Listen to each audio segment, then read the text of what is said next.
Hello. Today is January 4th, 2011. We're meeting today with Mr. Donald Ratschkowsky at his home in Loveland, Colorado. My name is Brad Hoops. I'm the interviewer for the Northern Colorado Veterans History Project. Welcome, Don, and thanks for sitting down to tell your story today. Let's start out, if we could. Tell us a little bit about yourself, your date of birth, where you were born, a little bit about your family. I was born July the 26th, 1926, in Yorktown, Saskatchewan, Canada, where my father had one of his first churches. He was a Baptist minister in southeast Saskatchewan, and then moved to Yorktown later on, and then moved through Sweetgrass, Montana, into Idaho, where my dad had his first churches.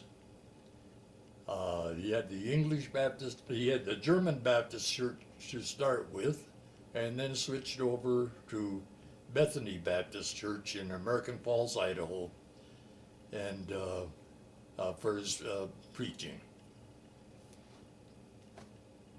So growing up, you moved quite a bit as your dad moved from church to church to church then, or? Yes, quite a bit. We moved from American Falls. My dad had preached there for I think 7, 8 years, and then we moved to Twin Falls, Idaho, where he had the First Baptist Church. And he also was very musically inclined and had the community choruses in American Falls, Idaho, and in Twin Falls, Idaho, which performed the Easter cantatas and the musical programs that were necessary for church and community. And he was very involved with communities all the time. And I guess, yes. No, well, I'm just saying. So no. growing up, you primarily grew up in Idaho then, or? From Canada to Idaho, and then to Rochester, New York, Okay, later on. okay. Any brothers and sisters? I have two sisters, they're both passed away, and we always had a very, very close-knit family. And how were you in the order of children? I was the youngest, Youngest, okay. in the family. Accused me of being spoiled at times, but I wasn't. I wanted to document that. Well, before we move into your war experience, there's another historical event during your lifetime that I'd like you to talk about if you have any memories or was affected by it, and that's the Great Depression. Was your family, do you have many memories of that? And if so, was your family affected by that much? We were very, very fortunate in several ways during the Depression.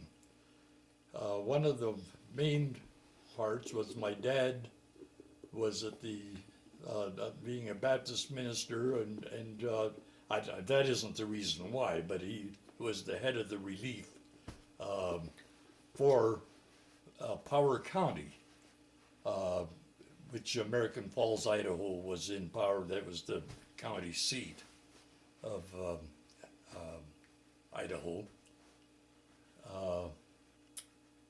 And so being involved with that type of thing and being in the church work in a farming community, which American Falls, if I remember correctly, was only 1,400 people at that time, that farmers always seemed to provide the family with plenty of ham, plenty of meat, fresh meat from time to time, and staples, even sometimes wheat, which they've used to even cook up and make porridge out of. And that's about it with the family part of that. Yeah. So did you finish high school there in American Falls, or? I went to grade school in American Falls up to the 7th grade. Then we moved to Twin Falls, and I went to junior high in Twin Falls, and from there we went on a farm in Rat River, Idaho, near Malta, and I went to high school there. Then from there we moved to Rochester, New York, where I graduated from Monroe High School in Rochester. Oh, that must have been a major move. I mean, It was. going and what a church work took him to Rochester then, or No, we went on the farm first, and then, well, yes, he had the Baptist churches in Idaho. He had the German church and the English church at one time, and then went into it strictly in the English church. And my dad was quite talented. I have to get this in. sure? And he had a program with KSEI in Pocatello, Idaho, on the radio, O. Henry and His Friendly Hour, which was like Morton Downey had his music and poetry, and I don't know, I never really thought about it, but my dad may have copied that from Morton Downey. It was very similar with themes, with poetry, and the music to go along with it. But He was very musically inclined and had the community courses, or did I mention that, in American Falls Yeah. and Twin Falls. But Yeah. was it the Baptist church that transferred with him that took you guys to New York, or what? No. What, I mean, that was a major move. What took you to New York? I guess the idea that I don't know. I think you said money too, you were very No, poor. my dad went out of the ministry. Oh, okay. He wasn't in the ministry any longer. Okay. And we went there, and he did because of work, and he went into the heating business, city heating company in Rochester. Okay. And I guess thank you, Marilyn. Okay. Yeah. So you graduated at Rochester. So that was 1940, 1941. What year did you graduate from? I graduated in 1944, but that's Oh, okay. I've got my dates off. Sorry. that's a sort of, well, yeah, but I mean that didn't make any difference anyway. Okay. But because I went to Monroe High School through the junior year, I quit, went to work in the heating company.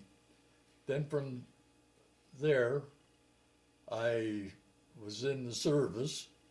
And then when I came back, I decided I'd better get my high school diploma.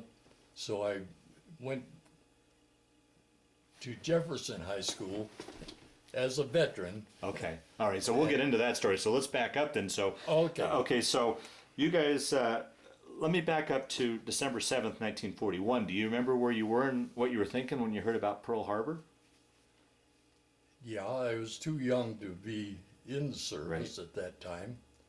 And I was probably 15 or 16 when the war broke out.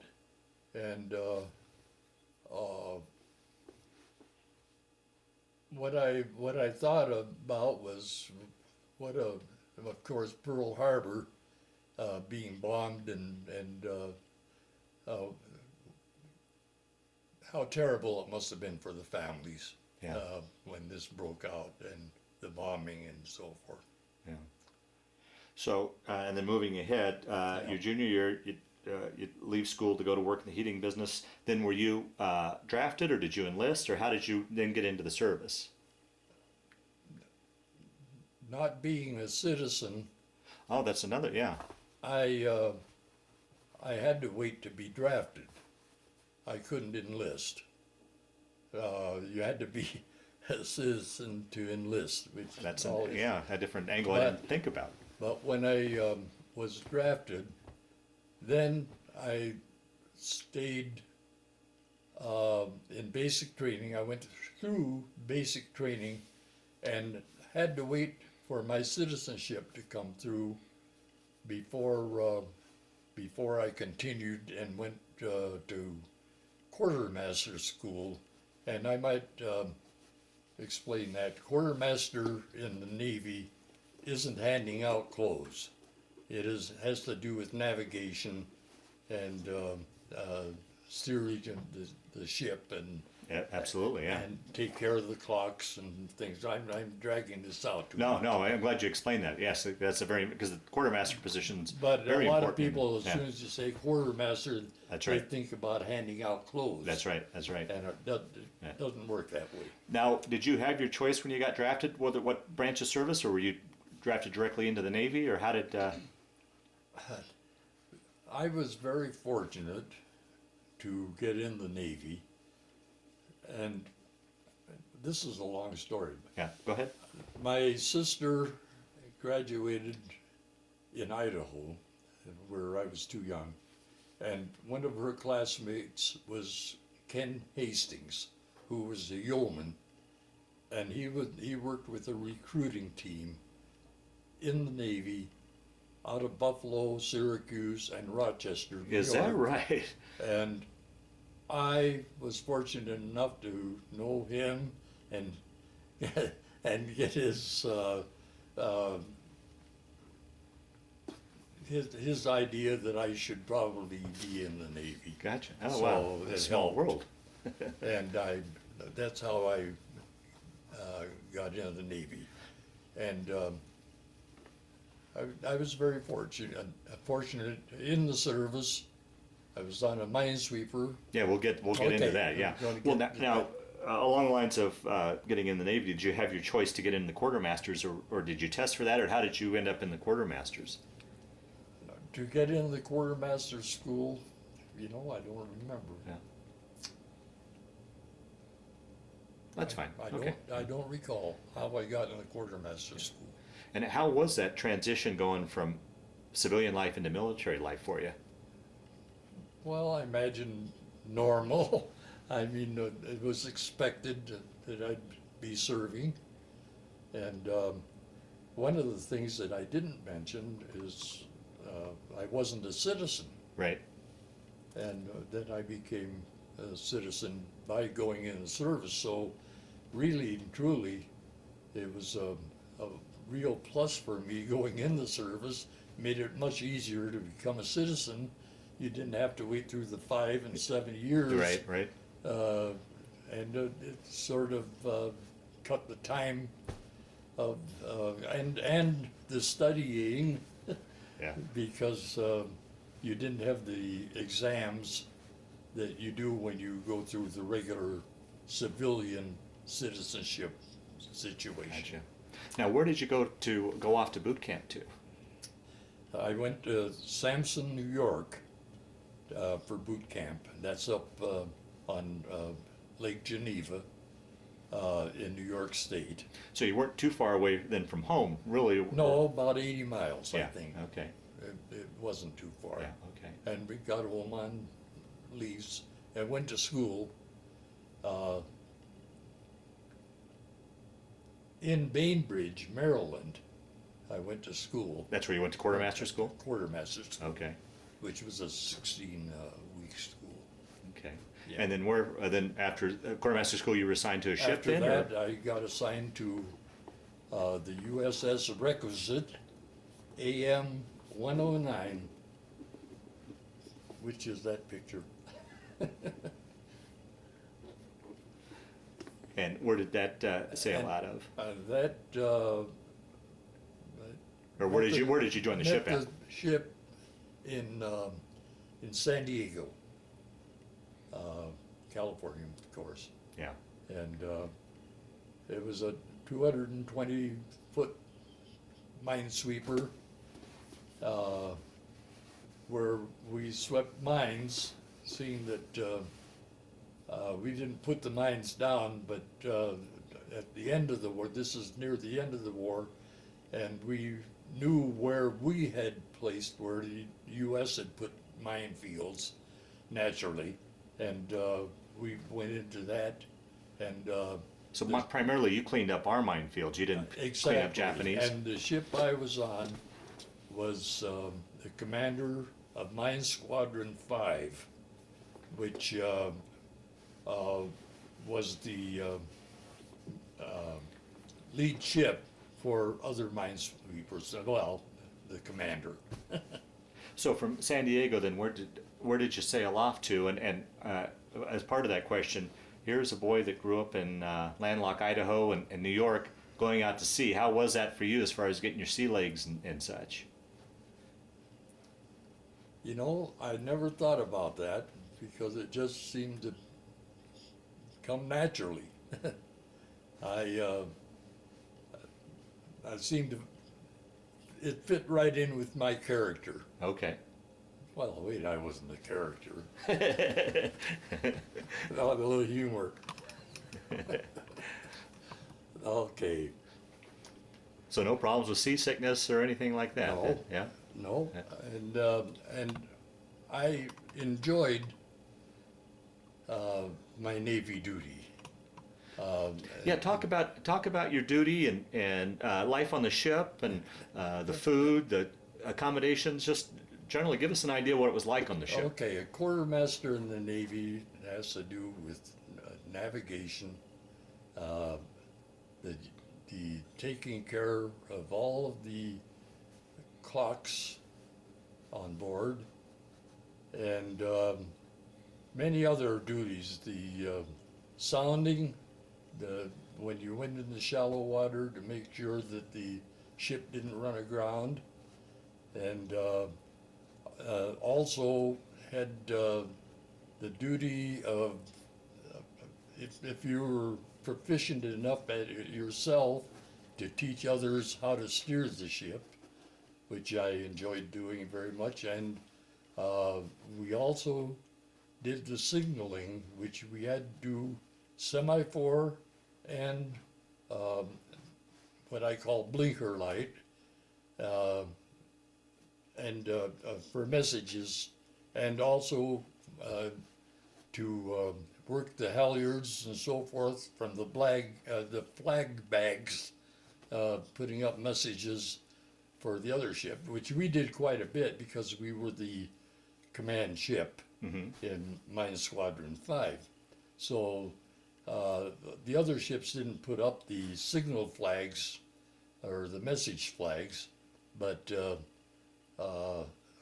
you've probably seen them. They have different ABCs flags all the way through, and you get pretty proficient at putting those up on, pinning them on halyards and getting the flags up there in the right order.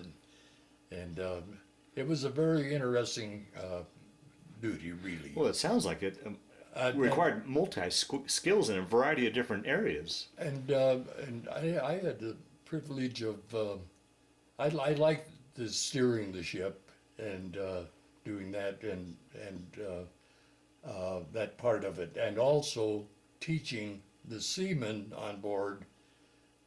They had certain ones picked out to learn how to steer the ship, and I had the privilege of teaching a bunch of them, the seamen. I kept busy. So you were right there then in the control tower, or I was on the bridge. On the bridge, okay. And not the flying bridge, now the regular enclosed bridge. Right. On the Minesweeper. Right. Interesting. It was interesting duty. Yeah. I guess during the war you're not supposed to like things like that, but I enjoyed every minute of it. Oh, very good. Talk Yeah. about life on the ship. What was life as far as the food and the accommodations, what you guys did for entertainment when you weren't on duty? And The Minesweeper, the Requisite, was a 220-foot long ship, and drew about 7 to 8 fathoms of, or feet of water. uh-huh. And the mine sweeping equipment was on the fantail, the rear of the ship, where they would let out for different types of mines. You had different types of equipment, and we could do the acoustic mine sweeping, which this was a real tough thing to do. They had a steel plate about 2x2 and about an inch and a half thick that was welded to the side of the ship under the water. And then they had a hammer attached that would bang on this plate, and that was the acoustic minesweeping, because it would send out the signals for the mines to explode through the sound, which the ship was equipped with a degaussing system, which I hope I pronounced that correctly, they'll fire me, which would send out a signal magnetic-wise away from the ship, so that if we did run close to a mine, that it would explode the mine. And the acoustic part is the same way. And we also had the contact minesweeping, which went out with paravanes, and paravanes made the depth of the cables, and each maybe 20 feet on the cable was a cutter. I'm showing a cutter which would cut cables from mines, and of course the mines were under the water, and so the ships couldn't see them, and cut the cable, and they would surface, and then a little gunboat would come along with the 20 millimeters or 40s, whatever they had on board, would explode the mines. Of course, they had to hit a horn on those contact mines in order for them to explode.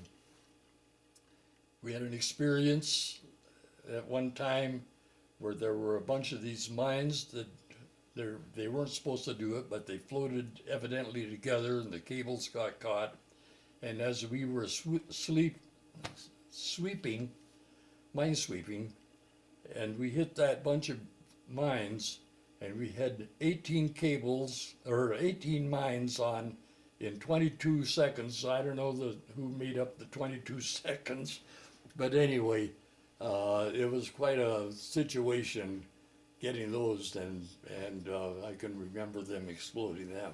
Wow. It was interesting. Interesting sea duty, really, on a minesweeper. Right. And I had some of my duties, signaling, using and knowing semaphore, that I mentioned that before, and the radio, and also the steering part of the ship was, and we had an after steering part. A lot of times on these ships, the hydraulic system would go out or something like that, and the after steering, they had a hydraulic pump that was operated with two sailors cranking the hydraulic system through the steering system, and somebody getting calluses on their hands by steering the little steering on that minesweeper. Well, not only were you steering the ship, but you were steering through minefields. You had to... Well, yes, but we didn't know what minefields we were going through. Wow. You didn't know until you were through them. Wow. Yeah, and then you had the cables and so forth to just surface them. When they surfaced, the gunboat would come along, and as soon as it hit one of those horns, the mine would explode. Yeah. Sometimes they just sink.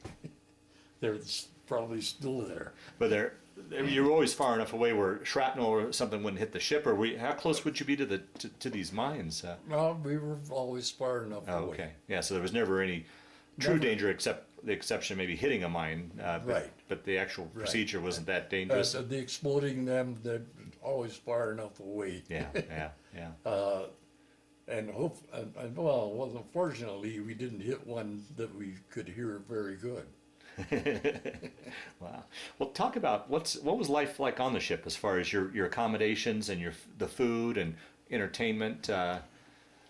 We had movies that were brought aboard in bunches, and they'd be nice once in a while and let us see a movie.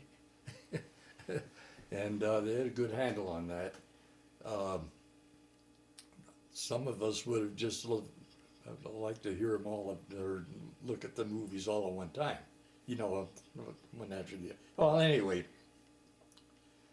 the food on board ship was excellent. I'm sure there were people in the service that say, how could you even say that in front of me, because it was rotten where I was.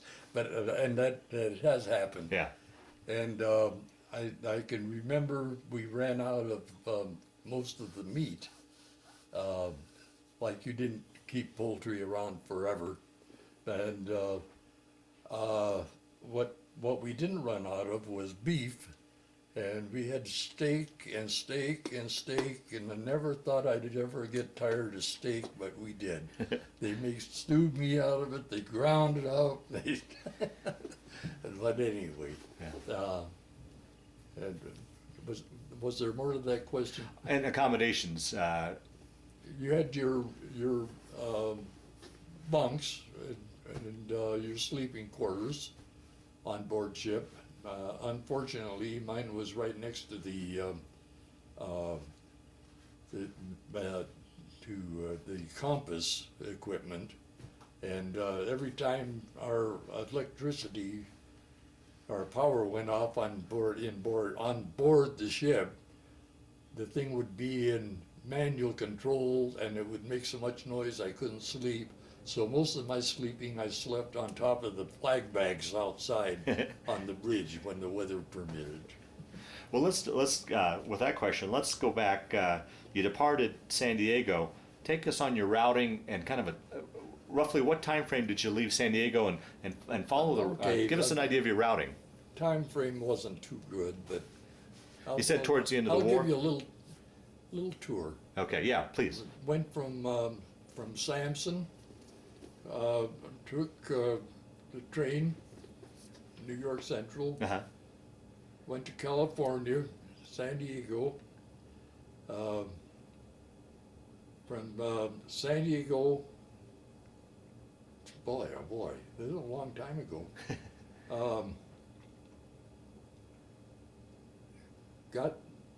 Wait a second.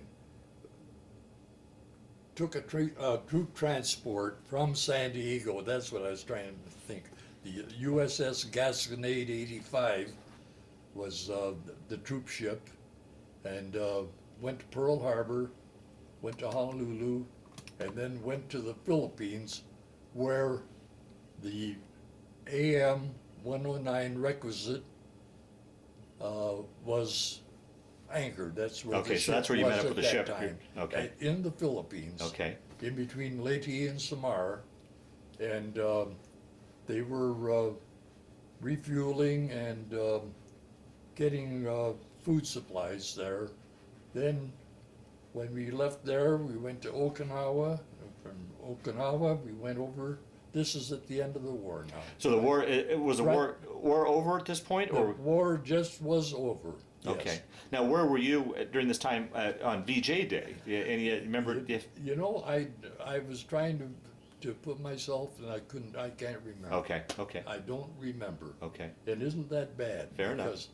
Because I know we celebrated. Anyway.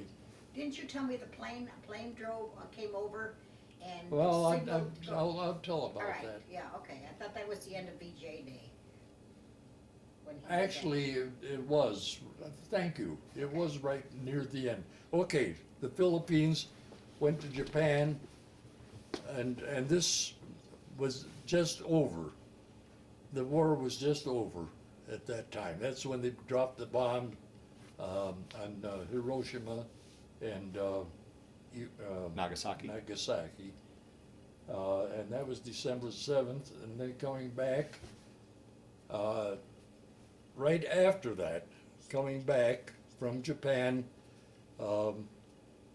we were only a day out of Honolulu, coming back from overseas, and an airplane flew over, and what a quartermaster did, I happened to be on duty. I had to give him the AA signal, which means identify yourself. The plane flew around and identified himself. Well, anyway, and wished our ship a Happy New Year, which I posted on being on quartermaster duty, but also being a signalman Yeah. on a small ship. Taking the message, I put it on the bulletin board for the crew. And then we went into Honolulu the next day.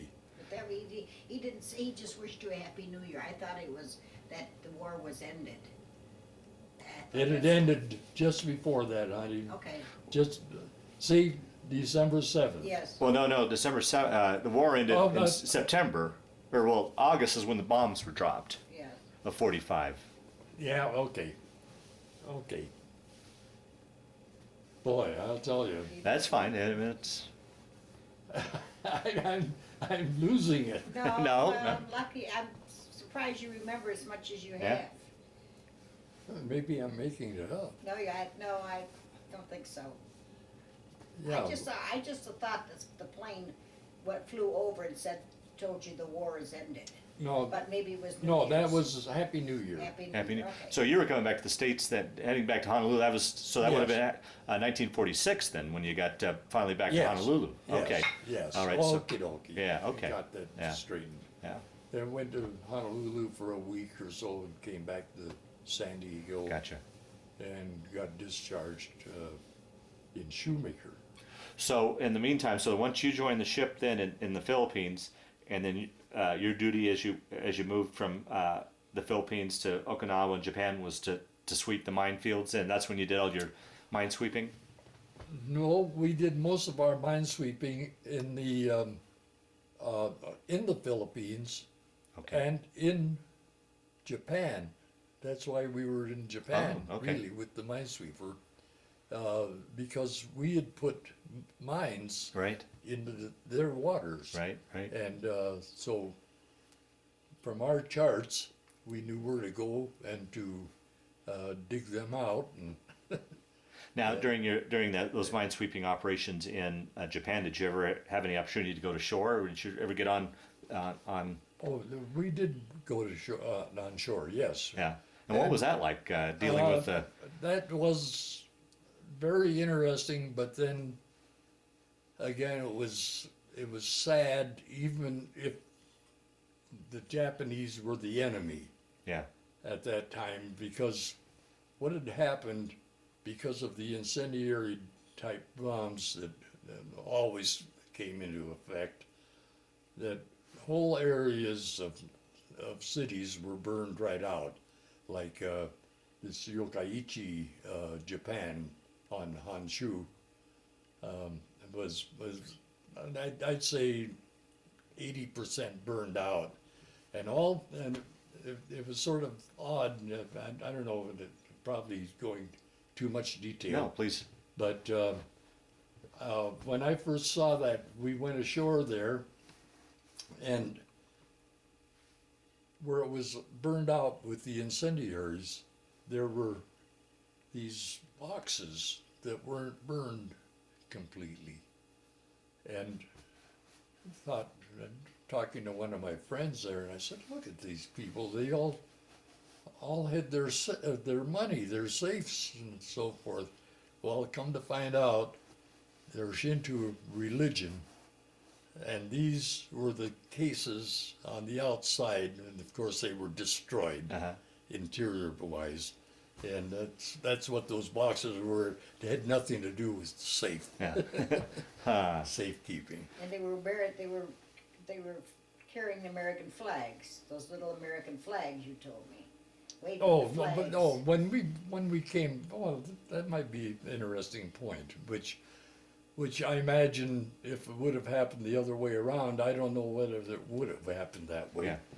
But the Japanese civilians were waiting at the dock, and they were waving American flags, and I often wondered where in the world did they get the American flags. Never did find out. But there were many, many Japanese there with the little American flags, waving them when we came ashore. Is that right? So there was And no worries, because up to that point, I mean, the Japanese fought to the bitter end, so there was no worries when you came to shore about. Not at all, because it was just, well, just like we know that everybody wouldn't have gone along with the war. Here, just Yeah. like those civilians are the same, and I'm sure there were, especially the ones waving the American flag, weren't the ones that were against the Americans. They were glad the war was over. That was them showing it, Yeah. their gratitude Yeah. to our service Right. Right. for getting the end of that. You're going to have to keep reminding me what you want. Yeah. Oh, that's fine. No, this is good. Yeah. I just so your time on Japan, there was no worries about. You never felt. Never felt In danger, threatened or- in any yeah. situation in any way. It was sort of interesting with things that you found out that I never knew. That you could take the fumes off of burning wood and coke and send it into the motor of trucks and Yeah, I've heard that. A lot of cars were charcoal run by. and the motor is run with an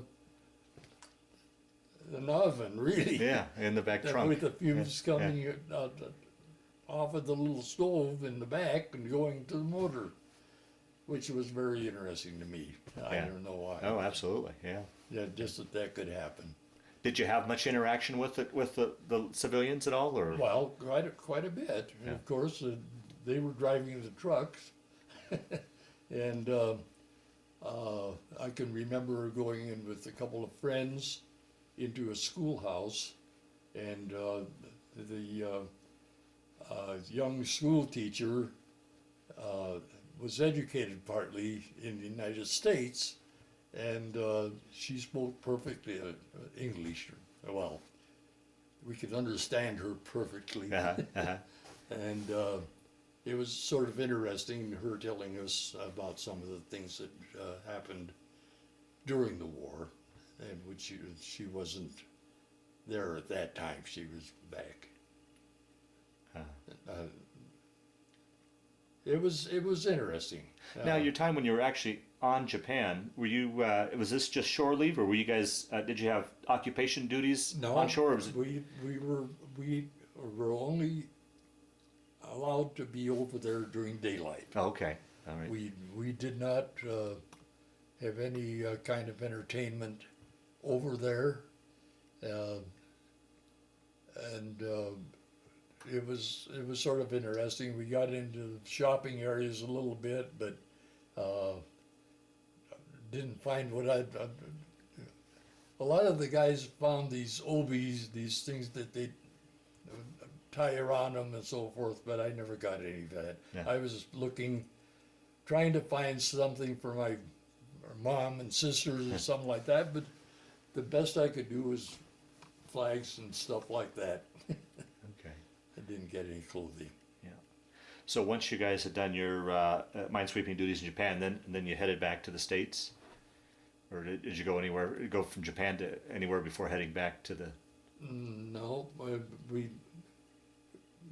I don't know whether I mentioned it, but going there, we went Philippines and then Okinawa, Oh, and okay. then Japan. When we went over there, and coming back,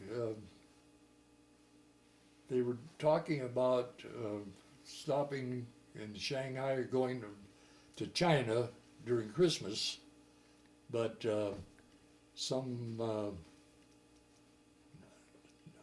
dumb, Yeah, I'd okay. say dumb seaman dropped the anchor line over the fantail of the ship.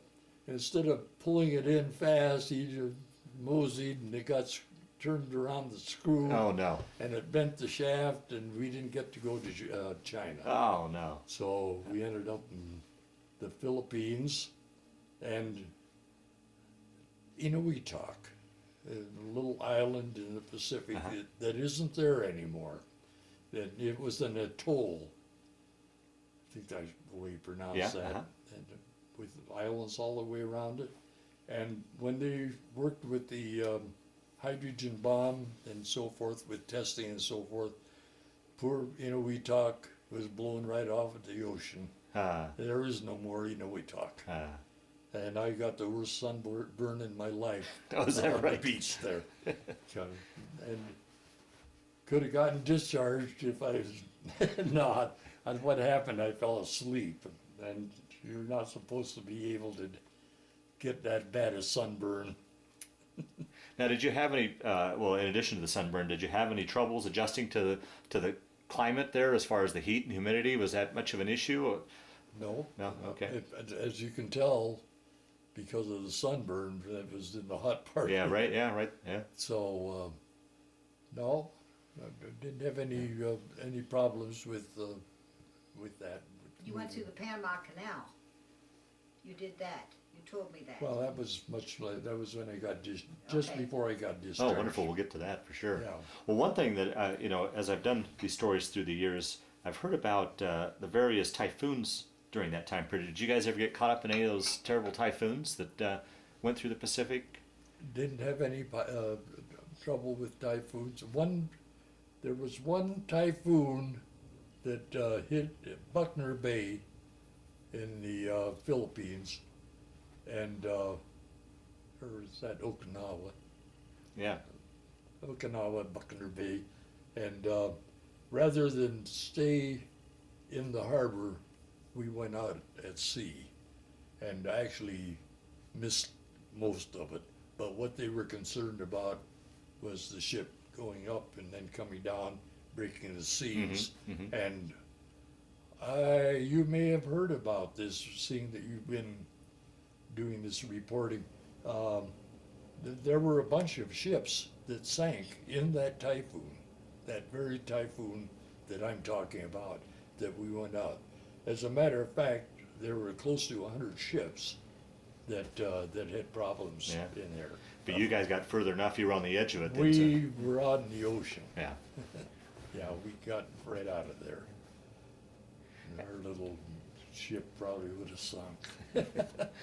Now talk about communications between where you were and back home, particularly with you guys moving around. How was it as far as getting letters from, say, your folks or your sisters, and vice versa?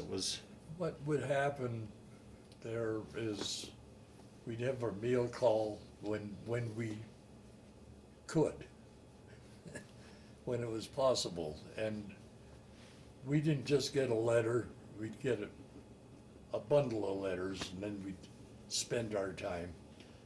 And it might be interesting. I had one gal that wrote very interesting letters. I found out later, but a friend of my old sister, and have an address with the letter inside of it, nothing on the letter. I knew that it came from this gal, but nothing on the letter. Come to find out, I'm holding you. No, please. No, this. Come to find out, when I went through these letters later on, much later on, I think I was already discharged, but looking at these letters, and she had written in red ink, and the light I was trying to read it under was the light that you used when you were at sea, so people couldn't see, and it was red. Ah. So it eliminated the print or the ink on the letter, and here all the while is what? How dumb! She doesn't even put a letter in there, and I get her return address. But anyway, Oh, that's funny. It was sort of interesting. Yeah. So that's. So then, so we'll continue on with your story then. Yeah. So you guys come back to Hawaii, and then back to the States where you were discharged, or you talked about the Panama Canal. Did you go through that on the way home, or? Yes, and I was discharged in 40. Long Beach, Long Island. Okay, so you guys went no, through the Panama after Canal, we came through the canal and then up the East and Coast. came back. What was that like going through the Panama Canal? That was very, very interesting. Seeing that seeing I was the guy that taught the guys how to steer the ship, and seeing that I'm the teacher, guess who was at the wheel the whole 8 hours? Oh boy. Right here. And it's very interesting. Of course, you didn't just, you could sit down and so forth, because they had to take from lock to lock. And of course, when you're getting to go across, they're filling the locks, and then the other side, they're draining it out. Uh-huh. And it was a very interesting procedure. And actually, I enjoyed it. Yeah, yeah. Yeah, get done. And then so you swung through the Gulf and up the Caribbean to New York, and that's where you were discharged up in Long Island then. Huh? Yeah, but the only part of the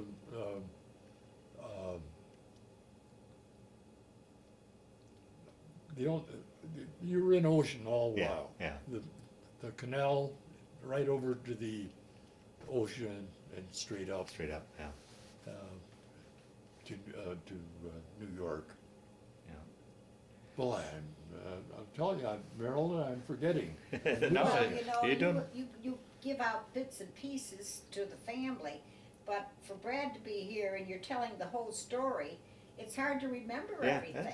you got to remember that's 65 years ago. It's Yes. understandable. You So. were only 3 years old then. I wasn't even born. Yes, you were. I'm making all this up. So you got discharged and then it went back up to Rochester then, or take your story from there after you got. I'm trying to think it out, and I really, From where? From when you got discharged? I'm trying to piece together where I was when.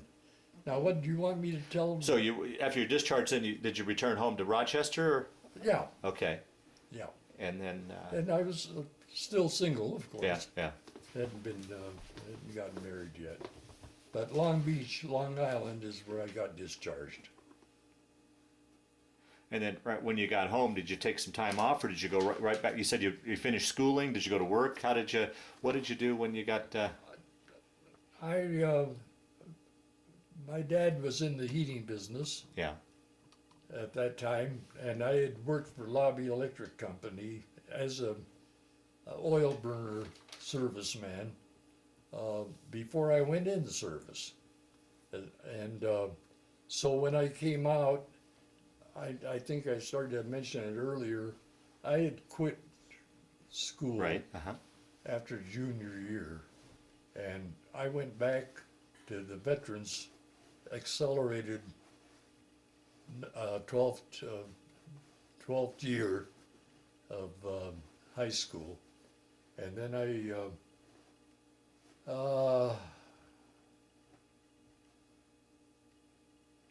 what did I do, Marilyn? Well, you went back to the oil company. Did you mention that? You worked. I went you took over your dad's company. The oil. Yeah, I remember that, but I Lobby did Electric. more education. Well, you went to RIT. That's it. Rochester Institute. Yeah. Rochester Institute of Technology, and You also went to Colorado School of Mines, but you didn't finish there. that's right. I did start at the mines. Well, then what brought you from New York out to Colorado? And I guess being brought up in Idaho. I don't know. Yeah. That's terrible. Well, we met each other in Rochester. Yeah. So let's talk Yes. about this. Talk about then you and we Marilyn and. got an opportunity to come out to the Windsor plant in Colorado. Okay. So I with Rochester, I thought there was a Kodak connection. Yeah, Okay. there is And a Don wanted to very come back, definitely. and we decided that, well, we weren't happy with the school system in Rochester. It wasn't very nice for our children. Yeah. And so we decided to make them move out here. There. Don't Got that. regret it at all. Okay. Yeah, I figured there was a connection when you said you were from Rochester. So we'll talk about meeting Marilyn and wooing her and marriage and a little bit about your family now. She could probably tell more about it than I can. Well, we met in Rochester and then married in Rochester and then got the opportunity to come out here and with our children, and very glad we did. And we have 9 grandchildren and 1 great grandchild, And Don retired in 1985. 82. 82. He retired in 82. And How many Oh, children yeah. do you have? we have three. 3 children. Three Okay. children, yes. Yes. And very happy. My family's all gone. I have, I'm sure, tail relatives, but I'm very glad I moved out here, especially when you look at the news and all the snow they had back there compared to what we have Yeah, here. So right. I'm Well, glad both I'm of here. our families are gone, Yeah. Yes, both my parents and but Don's we parents and had the sisters. children, Yeah. and their families coming up, and Yeah. it's Yeah. interesting. Yeah. Yeah. It must be sad to see, reading recently that they're going to tear down those buildings over in Windsor, the Kodak buildings. Yeah. Yeah. Yeah. Okay. No, it was a good Yeah. experience. How many years were you with Kodak? What was I, 32? Yeah. Is that right? 32, I think it's 32, yeah. I hung in there, I persevered. Yeah. He retired. And I actually, I was very, very fortunate through marriage and meeting Marilyn too, and with the children, and but with Kodak, I don't remember a time that I worked in those 30-some years that I minded going to work. Oh, wow. I enjoyed my work, Oh, wonderful. and that is a plus. Now, did you stay in the heating part of that? Were you in the No. main? What did? What? But I was with air conditioning, Everything. Okay. All right. and of course it has it parallels Right. Right. Okay. pretty much. Right. But that was it. Controlling the humidity Gotcha. primarily because of the film Gotcha. Okay. and the producing the film. That was the main part of the of my work at Kodak, Okay. and taking care of the air conditioning systems and the controls and things like that. Gotcha. Gotcha. Yeah, that was it primarily. Don was one of the first people that, when they opened up Kodak, it was 1970. 70. Yeah. He was here New Year's Eve night, because I came in on with the kids and New Year's Eve.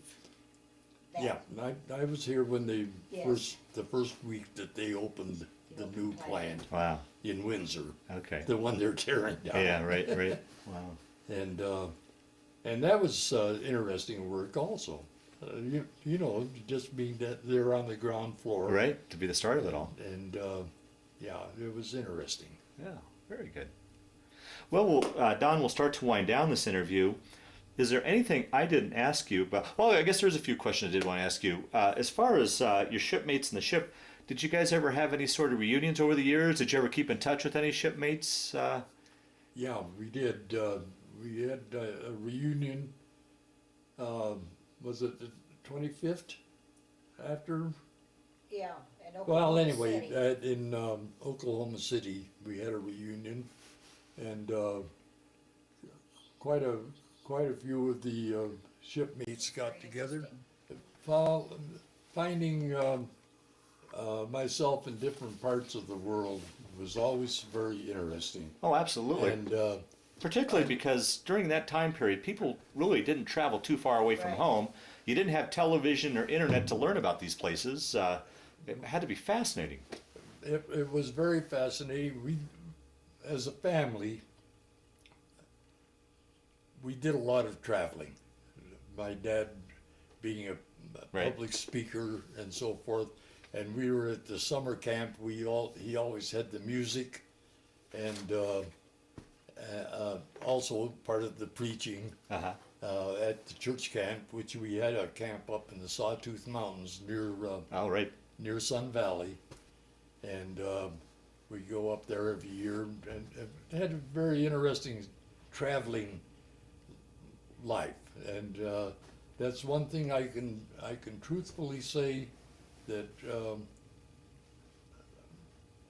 unlike a lot of other people that I've met that haven't been very happy in their life, I have been very fortunate and happy, and all the way through. Wonderful. With the children, wife, and and uh, uh, just very happy most of the time. Wonderful, wonderful. Now, Well, Well, also being in the Navy, you got to see those places you would never go to. Absolutely. And besides, he was getting paid for it. Right, right. I mean, Yeah. that's a gift right Yeah. there. I thought I'd mention that, but Honolulu, the Philippines, Ulithi. You probably never even heard of Ulithi, but what a surprise coming into that little harbor, and here are these poles all the way through Ulithi. And I thought, my goodness, what in the world, you know? And what had happened, it had gotten bombarded so much there weren't any branches on the oh, those were the trees. palm trees. The trees. Oh, wow. That's unbelievable when I found out. Now, was there a lot of damage when you were in the Philippines from the invasion there? No, Did you get on the Philippines at all? I got out in the Philippines. Want to hear a little story? Sure, absolutely. They had what they call a bullpen. They wired us in so we wouldn't get lost and get out in. Now this is on Leyte. So we're two of my friends and myself. We're in this bullpen, and there's a palm tree out about 300-400 yards away from the bullpen. So, being adventuresome, we decided, and disobedient, we decided to crawl over the fence and go and see what's under the palm tree. Well, there were coconuts over there, and we got coconuts. We're bringing them back to the bullpen, we're getting ready to do that, and all of a sudden, one of the fellows on the further side, and there's this tall grass-like stuff all around there. All of a sudden, he drops his coconuts, and he looks, and he hears this, and of course, then we hear it, and all of a sudden, we're all laying flat down on the ground, and this noise gets closer and closer, and we're dying. And to end the story, all of a sudden, a little head of a calf of a buffalo, water buffalo, peeks through the stuff, and we have a great big laugh, pick up our coconuts, and run back. And we were no more. That's the end of that story. Yeah, yeah. I don't know. Little levity. It wasn't very funny at the time. Yeah. And we were concerned. Yeah, sure. We thought, here it is, because there were snipers Yeah, in they still. those Yeah. palm trees and in the area. Right, right. And we shouldn't have been outside of the bullpen to start with. So we didn't get shot. Or I'm still here. Now, Well, in closing, one of the last questions I'd like to ask: how do you think that time period, your time in the Navy, played a role in your life? Did it change your life at all? Affect your life at all? Or was it simply just a chapter of your life that you went through? How would you answer that? Do you think? Did you come back a changed man at all? Do you think back to Rochester when you returned home? You know, I'll answer that in a way. I don't think that I changed much at all. I think that with my dad being a very adventuresome person and so forth, and with the things that we did as a family and so forth, sort of oriented me to a situation where changes didn't change me abruptly. Okay. In other words, I Yeah. accepted them as they came, and without any, with just rolling over, Right, rolling okay. with the punches, so Gotcha. to speak, if there were any punches, and there usually weren't. And we did a lot of traveling, family-wise, and which to me is an education in itself. Absolutely. Yeah. And my dad was an educator. He taught school, public speaking, and also had, I guess I told you, a radio Right, yeah, programs oh, right, and television later on in Idaho wow, and Rochester. wow. Yeah. So, had a very interesting life. Well, very good, very good. Yeah. Well, I want to thank you, Don, for sitting down to tell your story today, but just as important, I want to thank you for your service to our country. Well, thank you. It was my privilege, actually. I was rewarded more than I rewarded the country, because at that time I was not a citizen. I became a citizen the easy way, not all those years spent. So I thank my country for what they did for me rather than what I did for the country. Wow. I do. Well. And I think that is just about a Kennedy quote. Yeah, Yeah. He's always said that. yeah, Yeah. And it's true. yeah. Well, thank you very much, Don.